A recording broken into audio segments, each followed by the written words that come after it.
Grace Alice O'Shea. We're delighted to have you on this episode of Under the Grill with myself and Kevin Dundon, all the way from Kerry. And your dish today, your childhood memory that Kevin has cooked up for you, is traffic lights brownies.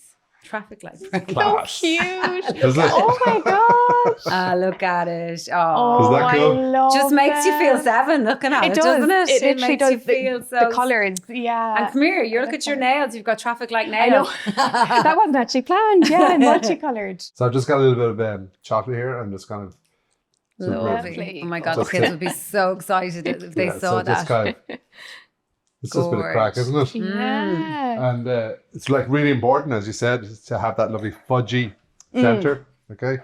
So, and the trick to get that fudgy center is when it's in the oven and you're testing it, that you put a toothpick in, and when it comes out, it should be kind of sticky on it. Okay, right. So do you know when you'd have like bake sale at school? Yes. And we had bought, You got a bit of cream. yeah, perfect, lovely, thank you. Do you know sometimes like these crowds will come around schools and they'd sell different books to the kids. They'd show you all these different books and you could buy one, and you might have like, I don't know, £10 or £5 and you'd pick one. And I bought a recipe book, and this is where that recipe came from. Now we can't find it, which is really annoying. yeah, I'm and you sure can someone still probably see threw it. it out. You Yeah, can see- yeah. I can see the book, I can feel it. I just can't remember the name of it, and probably doesn't, it's probably not in print Exist anymore. yeah. But yeah. And so did you ever make this yourself? No. I helped. Yeah. Helped. Yeah. I supervised. Well, if you want to, you can actually follow the link below for the recipe. Okay, On this, amazing. so you can follow this recipe now. Oh yeah, So- I'll definitely give it a go. And what's with the traffic lights? I don't know. It was just the name of the recipe. It was traffic light brownies, and they had like coloured Smarties on them. I think just to make them a bit fun, basically. Okay, yeah, just to make them a bit different, maybe. Yeah, and tell us about your childhood growing up with your mum and dad, and Yeah. So I grew up in Kerry, and you've one brother. I have one brother. He's 6 years older than me. So in that age gap, I feel like he was just annoyed by me constantly. Do you know? Because when I was 11, he was 17. There was this really kind of awkward age gap. We're really close now, but when you're younger, At you that just time, you would he have been couldn't just a pure stand me, annoyance. which I probably was. We moved house a few times. We lived like bang in the centre of this village called Milltown, and my dad had a bakery, so he was a baker. Right. And what's interesting is actually the family bakery was running since the late 1800s, O'Shea's Bakery. Okay. And it only kind of finished officially when he retired a few years ago now. Lovely. Because I didn't really want to take it on, and my brother didn't. And things had changed. Even for small bakeries, like it's harder these days, for them to keep going. But yeah, so the bakery was actually behind our house. So a lot of my childhood memories were running around this big bakery, which is really cool. That's a perfect memory for Under the Grill. And do you remember the smells? Yes, I do. I actually remember when I was quite young being scared of the big ovens. So there were these ovens that were like they were up to the ceiling, and steel ovens, and there was walls of them, and I used to run past them because I was just really frightened of them, that I'd like get sucked into one of them or something. Overactive imagination. But I remember like climbing up on the bags of flour, and like there Was was it bread or was it pastry or? No, just cakes? bread. Just It was bread, just like loaves of bread, like sliced bread, all of that. But really popular in this specific part of Kerry, like the Dingle Peninsula. Everyone knows O'Shea's bread there. Like it's a really special place in their heart, which is so nice. Like It's lovely. amazing. yeah, whenever I go to Dingle and I say, actually, my dad was, and they're like, oh, and they're like, oh, bring back O'Shea's bread, but it is gone. Lovely. But, So your grandfather and actually it was I'm gonna mess it. It's great grandmother. I'm really bad with the greats, but it was actually a woman, definitely great grandmother, who actually ended up taking it over because her husband died quite young, and she was left with 8 kids, a bakery, I think a pub and a shop. And she somehow kept them all running and raised 8 kids. Remarkable woman. I can't imagine, I can barely look after myself. So that must have been one of the first bakeries that came out where we moved from brown bread using white bread, like good, and yeast in order to make. I guess so, yeah. Yeah, because it was like if you're going back great. Yeah. Yeah. Late 1800s, And there's a picture of, it's really grainy, but it's 1917, and it's a horse and cart, and there's O'Shea's on the side of the Oh, cart. beautiful. It's really, really grainy. And then there's a picture I kind of put next to it of myself, my dad on one of his last days doing the bread run. And obviously it's a van, but like, just literally 100 years apart. So. And O'Shea itself, the name O'Shea is a real Kerry name, isn't it? It is, yeah. I think it actually originated like in mid-Kerry, like where we're from. Yeah, I think so. I think if you look it up. Yeah. And I've actually started spelling it now the Gaelic way. I saw that, yeah. Which is kind of unusual for a woman to spell it that way. But I'm like, but that's my name, O'Shea. I don't want to change it to Nihei. I just like it as it is. So did that love of food and baking come through your family then? Still to this day, like what's funny is dad knows how to make bread in an industrial baker, like put loads into this huge mixer, but he couldn't make you a loaf or a pastry. Like he doesn't cook, he barely cooks, he just about makes pasta, he doesn't bake. So I wouldn't say really it's kind of followed through in that way, to be honest, unfortunately. But I think I reconnected with cooking and actually got interested in it during the pandemic. It was actually during the lockdown where I was able to cook, I was able to fend for myself, make bits. But it was during the lockdown where I actually started properly looking at recipes, buying everything, following it exactly, and really getting into cooking.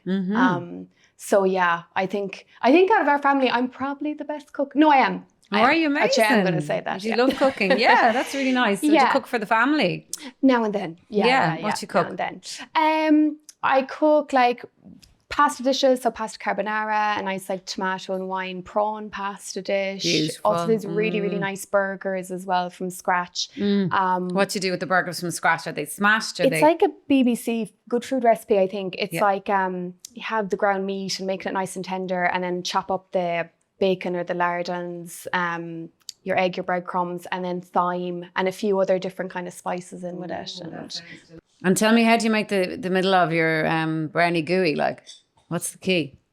Well, the trick is that you would take it out of the oven sooner. Yeah. So if you want a dry brownie, you leave it in longer and you use the same method. You put a skewer in, and if it's a dry coming out, the brownie will be dry. If it's moist coming out, then it'll be sticky like fudgy. This is like real fudgy, so it's.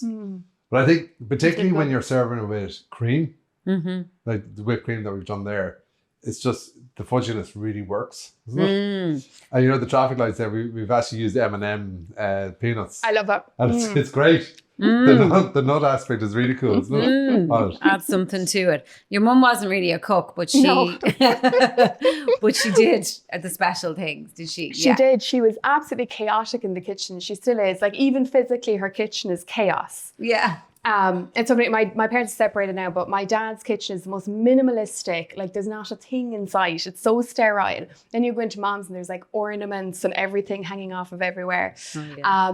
But she would dad just didn't cook, so mom would have done the cooking. But she just one day she was experimenting with a recipe.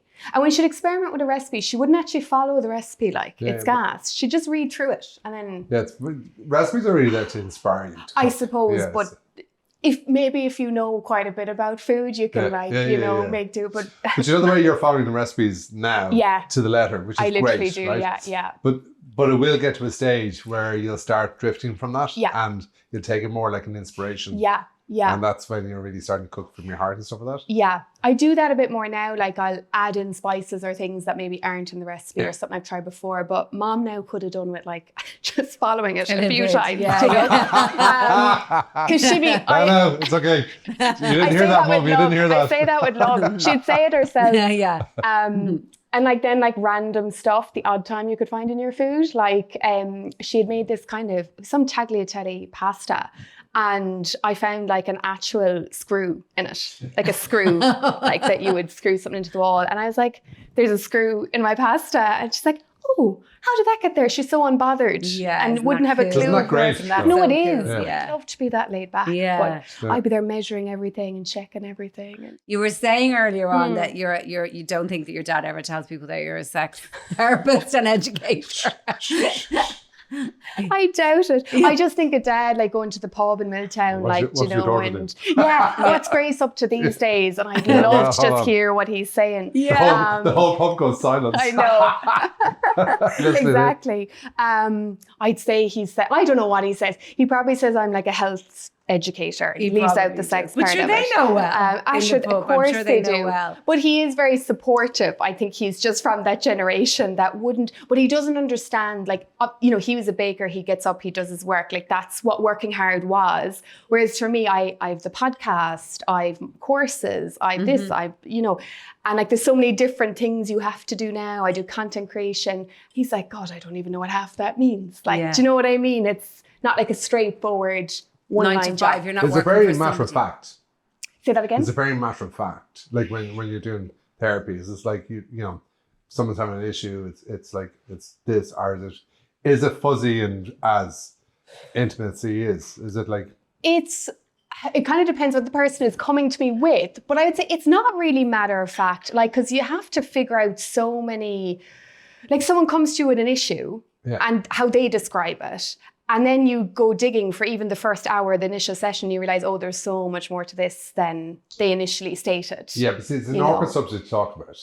I don't find it awkward, but most people do. I would. Yeah. If I went to you, I'd find it awkward and say, yeah. But it was just because it's such a personal thing. Yeah. Particularly when you're married and you're now talking about the two of you. Yeah. You're not just talking about yourself, you're talking about two people. Yeah. I think if you're single and maybe you're 17, 18 and you were starting out in that journey, you I'd say it's easier.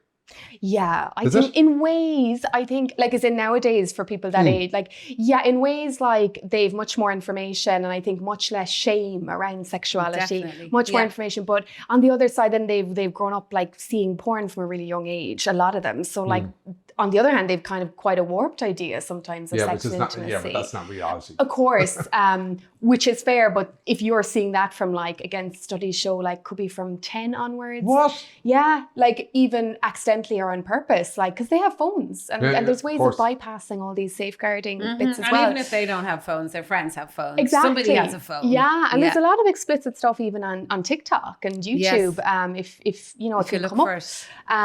So if they're seeing stuff from a young age, then I suppose it can be harder in a way because they're coming from this really I can't imagine how weird that would be to. Yeah. So some kids probably would not even know the facts of life. No, they're going along doing their thing, and then they get that. Live. As such. It must be really confusing. Yeah. Definitely. But I always say to parents, it's like it's not about panicking about it either because there can be this like hysteria over phones and porn and everything. I'm like, it's more about like technology is always going to be part of our lives from now on anyway. So it's kind of more about having the conversations from a young age, bit by bit, so that they do feel they can come to you. And if they do see something, at least they'll know, this isn't like realistic. This is just. And what's your view on sex education in school now? Is it good enough or is it not? I think we're getting there. Is it coming with the times? It is. I actually run a sex education program for schools. It's all over Kerry. We're expanding into Cork, Limerick, etc. And like our approach, it's very sex positive, but it's age appropriate. So it's like start young, but like you're not talking about sex when they're young. You're talking about bodies, consent, boundaries, all that stuff. That's the huge part, the consent bit. Exactly. Yeah. That's like a huge chunk of sex ed. No, I think it's gotten way better. Like when I was in school, we were told, I'm 33, nearly 33. So when I was in school... You kid you. I said, like, it's like 15 years ago. It's not that long ago, but it kind of is as well. Yeah. But we were just told abstain. Literally abstain was the word that was used. No way. And that was in 2006 or 7, I would have gotten that talk. Yeah. Was it more like, don't do it, you'll get pregnant kind of thing? Was it? I just remember she didn't expand on why abstain. It was just, it's best to abstain. Like we had a whole talk basically, which was just all about periods. That was it. And then at the end it was like, and I suppose a little bit of reproduction, which isn't sex education. That's just the biology part of it. Yeah. And then we got to the slide or whatever about sexual intercourse, and she said it's best to just abstain. On to the next slide. On to the next slide, quickly. And people did get pregnant and people did have bad experiences. It's like, you're failing kids if that's all you're giving them. Like it doesn't work. So what should you do, or what's the best way about it now? Again, I would say just starting from when they're very young, talking about the body parts, normalizing all the different, just knowing what your body does, what the different parts are called. Like that's really basic. Yeah. That's not sexual. That's just, yeah, exactly. Talking about boundaries, consent, even like learning what does a yes feel like in your body? What does a no feel like? We don't have that education growing up, of actually connecting with yourself. I mean, like, does this feel right? And then once they get a bit older, then kind of layering that, okay, start talking about contraception a bit, start talking about, again, what maybe media, what they're seeing online, healthy, unhealthy relationships. Yeah. So where does sex and food come together then? That's a good question. Well, I suppose they come together because both are sources of pleasure, and like even I was thinking of, those Marks and Spencer's ads with food, they're nearly erotic, like, they're zooming in, they're slow motion, there's things being drizzled. It's all very sensual. Yes. Nigella Lawson, another... Say that again? Yeah. Just that kind of blending of like, it's again, the sensuality of it, because it appeals to your senses, a few of your senses. Because when I'd work with a lot of women who would struggle to, let's say, enjoy sex, like to, like relax and ask for what they want and advocate for their own pleasure, let's say. And what I'll often do is zoom out and say, okay, well, take sex aside for a second, like, how do you experience pleasure in everyday life? Not even sexual pleasure, just like, how do you bring pleasure? Yeah. And often they'll be like, blank, like, I don't. Victoria Sponge. Yeah, well, exactly. Food. I'm like, that's one way you can start maybe working on your mindfulness skills and like, even your cup of coffee in the morning, spending 1 extra minute really inhaling it, drinking it a bit slower, just slowing down a bit. Again, see how does that feel in your body.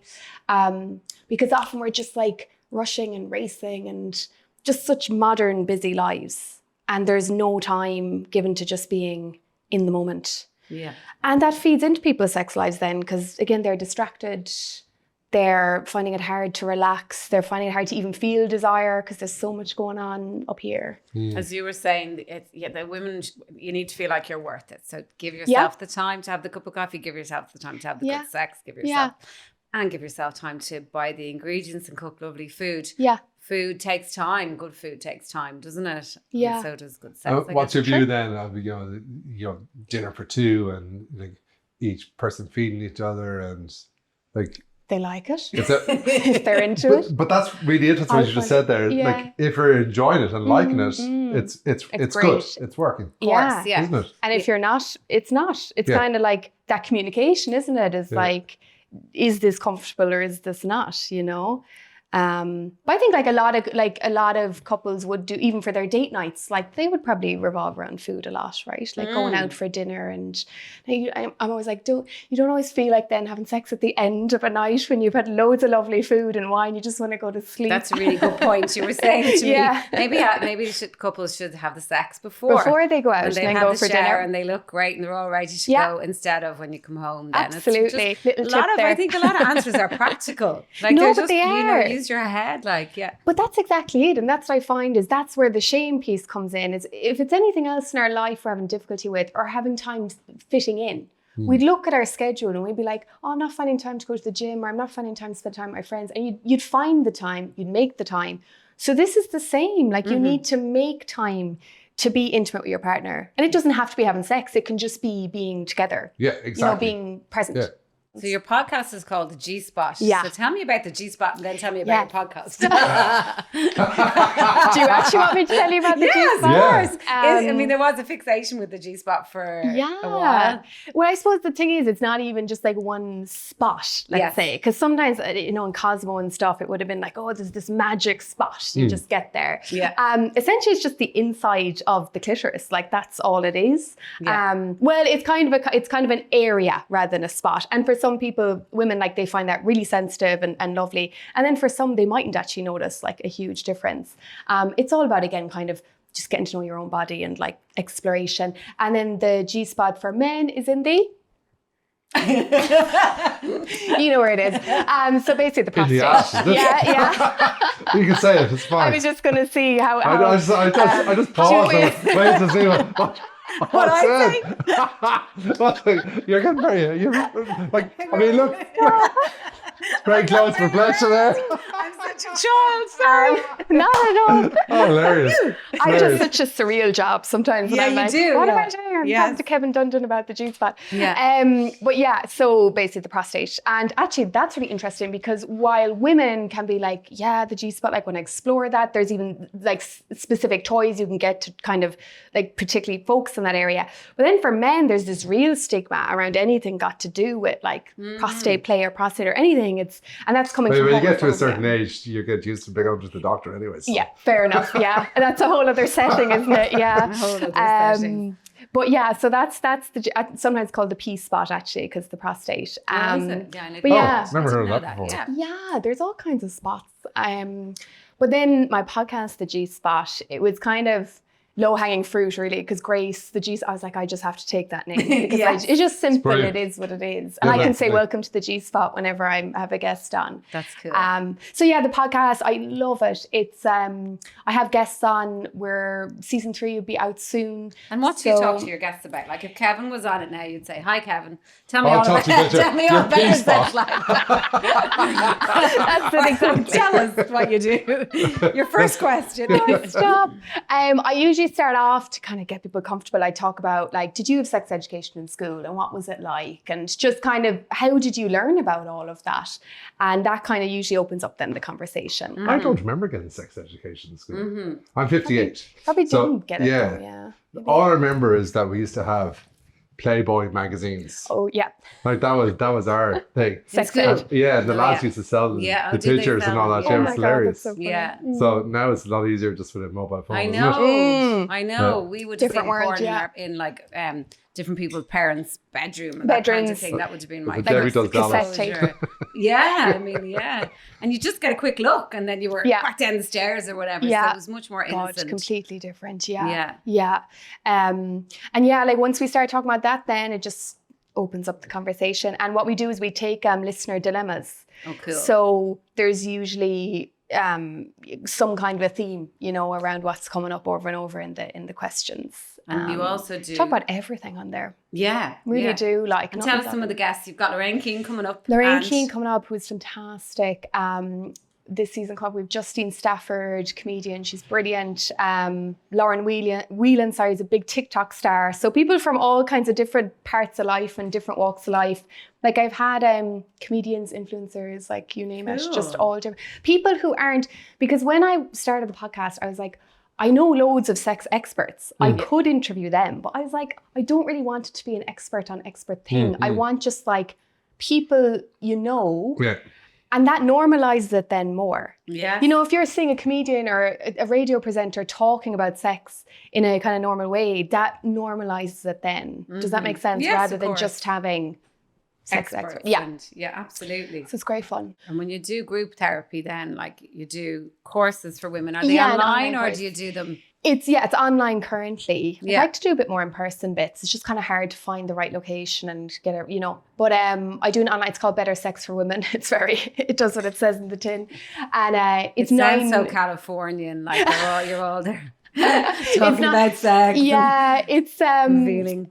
It's not super, like some sex educators are very kind of spiritual and kind of, I don't mean hippie-esque in a bad way, in a good way in their approach. I'm kind of a mix of everything because I come from an academic like healthcare background. Yeah. But I also think the spiritual stuff can be helpful to some people. It depends, like it's so unique to each person. So I try and do a bit of everything. But you moved from occupational therapy Yeah. to Yeah, art therapy. exactly. So Yeah. that was an Yeah. interesting move. Yeah, and it was accidental. Well, it wasn't planned. Like I just did a master's in health promotion because I just knew the occupational therapy wasn't quite. I'd finished the degree. I'd say my parents were like, Jesus Christ, she's moving degree after doing the 4 years. And I'd But that's a already great dropped out degree, by the way. beforehand. Yeah, I know. It's so diverse. I know, yeah. Now I do use it in my work. Yeah. But like, I'm not an OT. But yeah, so I But did a it's a base. master's. It's your base. Kind Yes, of, yeah. and I think it's good sometimes to have something healthcare related in the background. Yeah, absolutely. But yeah, so I did a master's in health promotion, and I was literally doing an unpaid placement. Is that just because you wanted to go to Galway? Partially. No, it wasn't. But I love Galway. Like Galway, I was in Galway for 7 years, and again, no, actually, I couldn't have convinced my boyfriend, but if I could have, I would have loved to have lived there for a lot longer. But it was getting really expensive as well, like everywhere else. So Galway's amazing. Yeah. No, it's fab. Well, sexy food. So what foods are sexy? Are oysters actually sexy? I don't think so. No. Dark chocolate is sexy, maybe. Okay. Okay. I think it is. Sexy? Yeah. Do you know the whole aphrodisiac conversation? Yeah. The evidence is mixed on it, apparently. Like, is it? It's very mixed. Not surprised. Yeah. I wouldn't buy into it hugely. Yeah. And I think it's kind of, you have to be careful, because a lot of people think that if they have lower desire, their libido's gone down, that they're in some way broken, there's something gone wrong. And, if I eat this supplement or I have loads of oysters or whatever it is, like, that's not gonna, it's usually psychological. But if it's in your head and it works. Placebo, I get. It's like when I was a kid, when I was probably about 14 or something. I remember getting banana skins and they're pulling it off the strands and then toasting them and then smoking them, thinking I was going to get high from smoking banana skins. Yeah. Like, and you had a ball, did you? Yeah. I thought I was completely stoned. That's brilliant. It didn't have any effect at all. But like, is it like the same with asparagus? Is it just because the shape or the Yeah, maybe. I was looking up like apparently chili and saffron and figs where and oysters always comes up as aphrodisiacs. But but you're not too sure. I'm not. Yeah, it's all about. I mean, have them if you like them, but I think not that I know, but I think you don't. It doesn't have to be a big event every time. Just have sex whenever. Like, don't always have a build up. So I would think. Yeah, that's fair. So let's do the quick bites, please. Okay. So Tato or King? Tato. Tato, why? Yeah. Why? Yeah. Because you're from outside Dublin, or? I actually, when I read that, I was like, I don't know. I've had King Crisp, but not that. I couldn't tell you about them or what. You know what I mean? It's a real pub crisp. Okay, right. No, so I have to say Tato. They're a little bit stronger, I think, than Tato. They are, yeah. Okay, I'll have them today now. Yeah, on your way home on the plane. On my trip. Yeah. And would it be cheese and onion or salt and vinegar? Or? Salt and vinegar. I'm salt and vinegar. Yes. Now I'd eat nearly any flavour crisp, but love salt crisps. and vinegar. I love crisps too. They're divine. Have a fact now, actually. Tomato ketchup or Ballymaloo? So I love Ballymaloo, but like I use ketchup way more. No, but that's what I use ketchup way more. Yeah, do you? You can't have chips and Ballymaloo. Well, you can, but I'm not going to do that. Would you have? Do you know what I don't like at all now is sausage with dipping your sausage in tomato ketchup. No. Do you know people who dip their pizza in ketchup? My best friend does it, and I'm like, would you stop doing that around me? It just disturbs me. I don't know why. I'm just like, what are you doing? Yeah. But look, if you like it, you like it. It's like, again, like with sex, if you like it, you like it. I'm not going to judge you. You do you. Yeah, I just don't need to watch you. Yeah, exactly. Yeah, because I can taste it. Yeah. And it does say on the tomato ketchup bottle that it's one of your 5 a day, which is really handy when you have kids. You're like, how many veg? If you eat the whole bottle, I don't know. Yeah. So, do you have a food hate? Is there anything that you don't like other than Marmite? Okay, so this is interesting. I was thinking about this. I'm autistic, so I'm actually not fussy about taste. I love. Like, I'm not like, apart from that Marmite was not nice. But I wouldn't be like, I don't like taste that. It's textures. I was going to say textures. There's a big one. I'm like really adverse now. So I hate anything that is like savoury, but like liquidy. Okay. So like soups, not really, no. The most, maybe a tomato soup, but I would have to like make myself eat that. Yeah. Stews. Like a brothy stew or like, would you eat a thick stew? No, I don't think so. Like just the element of that's not really solid. It's just a texture thing. Okay. Like chowder to me is like, oh my God, my worst nightmare. If you gave me chowder, I'd be like, I can't eat. Oh no, we just had chowder. What? Before you came, Oh my God. Yeah. No offense. No, again, you do you. So it's a texture thing. It's really and what about food touching food? On a plate? It depends on the food. Like, let me think. I do like food generally a little bit separate. Yeah, still. Because that's a really childhood thing, but I was just saying, like, but you still would like them separate. Not extremely so. Not like, oh, they can't touch it all. Okay. But like, I wouldn't like now like loads of gravy over something and everything. But that brings the liquid in against you. Yeah, I know. So you don't really do the It could be a gravy. bit dry. Yeah. But I'm not a kind of a roast dinner person. I like Italian food's my favorite food. I've been getting more into Mexican you kept on food. talking about Italian food, Yeah. and they all have sauces. But do you know what Italian food can be quite sweet, like tomatoes and like they do. No, it's not that I don't like sauces, but it's like if the dish itself is essentially like liquid, basically, then no. What, like lasagna you like? No, I like lasagna. Yeah, but to me that's not like liquid. That's like. So would you eat like meatballs and spaghetti meatballs? Yeah. With, all the of them. tomato sauce, all that. Any Yeah, kind perfect. of pasta. Yeah. Mm. So it's really a texture. Yeah, it's interesting. A texture. Yeah. Now sweet stuff I can eat any texture. I don't care. Like when were you diagnosed with autism? Last year. Oh yeah. Yeah. Only last year? Yeah. Wow. Yeah. A lot of women don't find out till later in life because you can't, everyone's so different. But like, I don't have those social difficulties that you would associate with autism. Mm-hmm. Like I'm very outgoing. Yeah. I can read social cues. I wouldn't have thought of for a second. Yeah. Like, that stereotypical idea that you're really blunt and direct. Now I can be very blunt and direct, but yeah. So I think have maybe that probably works for you though. Yeah. In what you do. Oh, I never feel embarrassed. No, yeah, exactly. It's brilliant. Yeah. No, I'd feel embarrassed now if I came in and I tripped over something. I'd be really embarrassed. But then I could talk about my deepest, darkest things and it wouldn't faze to me, you at I don't all. see that as anything that's embarrassing. And did you feel relieved then? And did it change anything that you do with your life? It only changed it in good ways, honestly. Okay. Because I'm really lucky. All the friends, family, my partner, they all love me already, so I didn't feel that I had to then go and explain it. They were like, oh yeah, fair enough. So yeah, it's only made me more gentle with myself and more understanding, probably. Yeah, which is great. Absolutely. It's like even with the textures thing, it's like, okay, Grace, you just don't like them. That's fine. Like, just don't have them. Like, exactly. You know what I mean? But it actually kind of explains a lot of things for yourself. Like, why don't I like that? 100%. But now this is now. Oh, that's why I don't like it. Yeah. So it's and normalizes it for you. In yourself. Absolutely. It's so interesting. Yeah. And also like.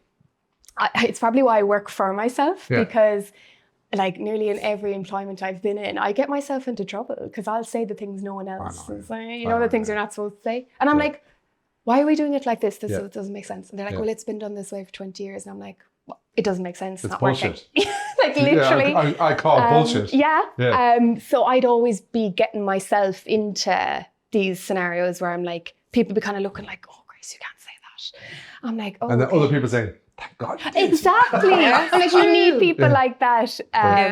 So, but I wouldn't change that. I actually think that's a good way to be. Do you know? Absolutely, Yeah, I like it. Well, Grace Alice, thank you so much Thank for your you. time and your idea and your knowledge. Thanks a million. Thank a pleasure. you. Pleasure Thanks to so have you. much. Thank you. Cheers.